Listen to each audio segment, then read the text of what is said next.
Uma das dores que as famílias passam, e essa era a dor que eu e o Rafael tínhamos antes de nossa jornada, antes de viver intensamente o nosso espiritual e emocional: tempo. Tempo. E o tempo é algo que Deus fez justo demais. Todos temos O o mesmo mesmo tempo. tempo. E como estamos usando esse tempo?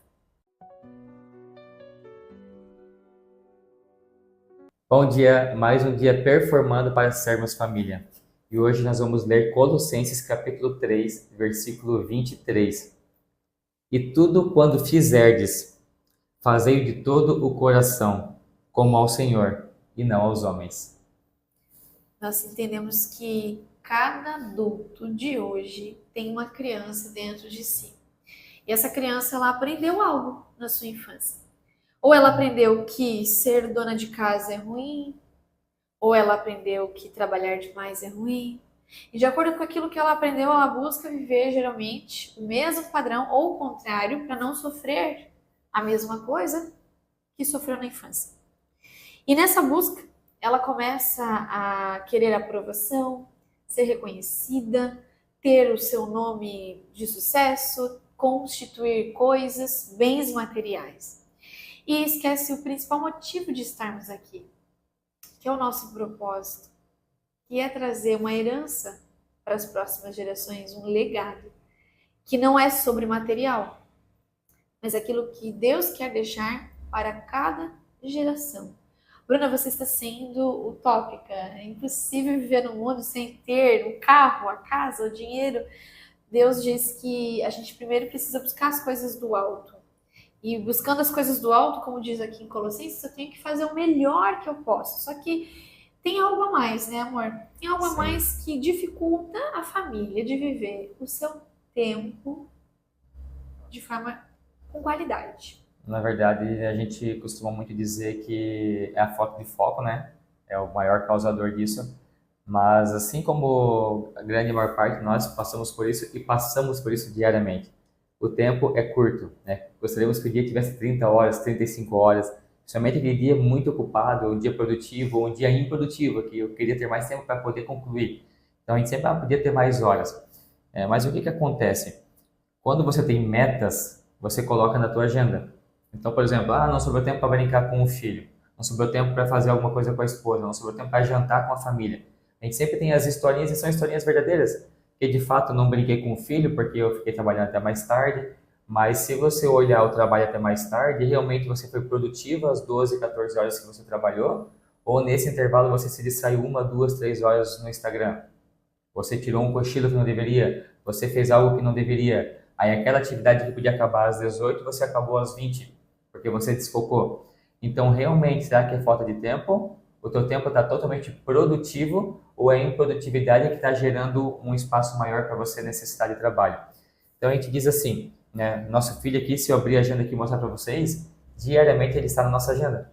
Mas poxa, ele está na agenda? Sim, nós temos o convívio com ele, ele vai para a escola, buscamos ele na escola, e do momento que a gente busca ele na escola até 8h30 da noite, é com ele. Ele dorme 8h30 da noite.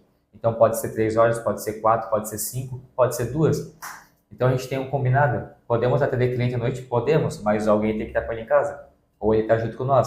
Então o nosso filho está na minha agenda. Tá, Rafa, mas por que tem que estar na agenda? Porque se eu não tiver na minha agenda e não tiver foco, qual que vai ser a história que eu vou contar? Vamos tomar um café, vamos fazer isso, vamos fazer aquilo. Rafa, quer fazer isso? Eu quero. A gente acaba assumindo compromissos que não estavam planejados pelo tempo não estar planejado. Então, quando você tem foco em algo, você vai colocar essa pessoa, esse momento, esse ambiente, esse trabalho, essa tarefa na tua agenda e você vai executar. Aquilo que realmente importa, aquilo que realmente tem valor é aquilo que nós não podemos relacionar um preço. Que preço você daria para sua família hoje? O quanto você pagaria pelo teu casamento? Se alguém quisesse comprar os teus filhos? O fato é que para priorizar você precisa ter uma visão de futuro. Aonde você quer chegar com a sua família? Como que você vê os seus filhos daqui 5 anos? Se eles são pequenos, como você gostaria que eles fossem como adolescentes? Se eles são adolescentes, como você gostaria que eles fossem como jovens? Se eles são jovens, como você gostaria daqui 5 anos que eles fossem, tivessem filhos, um trabalho melhor? O fato é que, se você não tem visão estabelecida de futuro para cada área da vida, você vai sobreviver àquilo que vem ao teu encontro e não aquilo que você deseja exercer como prioridade. Então hoje nossa oração vai ser para que o Senhor toque no seu coração, para que você estabeleça uma visão de futuro para cada área da vida. Como você vê a sua espiritualidade daqui a 5 anos, o seu casamento, os seus filhos, daqui a um mês. O que você quer buscar na sua espiritualidade, no seu casamento com os seus filhos, no seu financeiro também, no seu profissional também. Mas que isso não seja o centro da sua vida, que isso faça parte dela. E veja como é interessante, né? Um ponto aqui que é bem relevante. Muitos pais que a gente atende não tem tempo e realmente tem uma agenda sobrecarregada. E quando a gente vai olhar um pouco para a infância, um pouco não, né? O objetivo é trabalhar essa parte do passado, a escassez é muito grande. Então tem medo de faltar, tem medo de faltar dinheiro, de faltar comida, tem medo de faltar roupa, de faltar qualidade. Então o foco vai todo para prover e não para cuidar.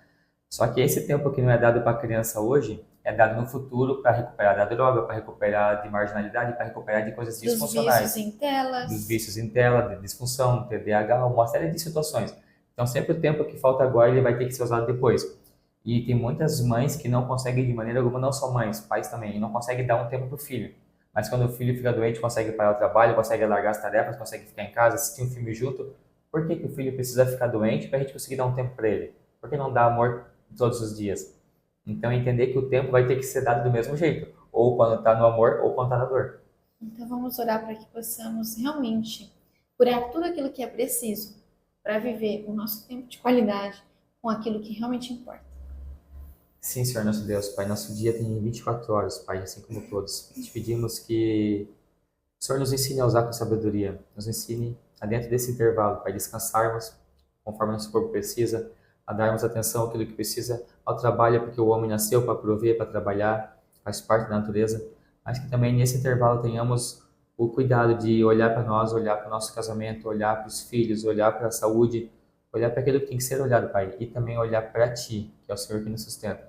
Então, que tenhamos sabedoria e discernimento de usar esse tempo com sabedoria. Que o Senhor nos ajude também a curar a escassez, né, de tantas formas que a escassez nasce, para que a nossa mentalidade esteja voltada para a prosperidade e não para a falta. Porque sempre onde há falta, há disfunção. E onde há prosperidade, há bênçãos. Então, que o Senhor nos ensine, Pai, a sermos prósperos, a termos mentalidade e comportamento de prosperidade, para que possamos abundar em todas as áreas da nossa vida.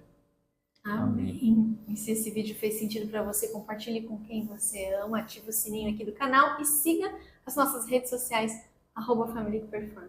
Até mais.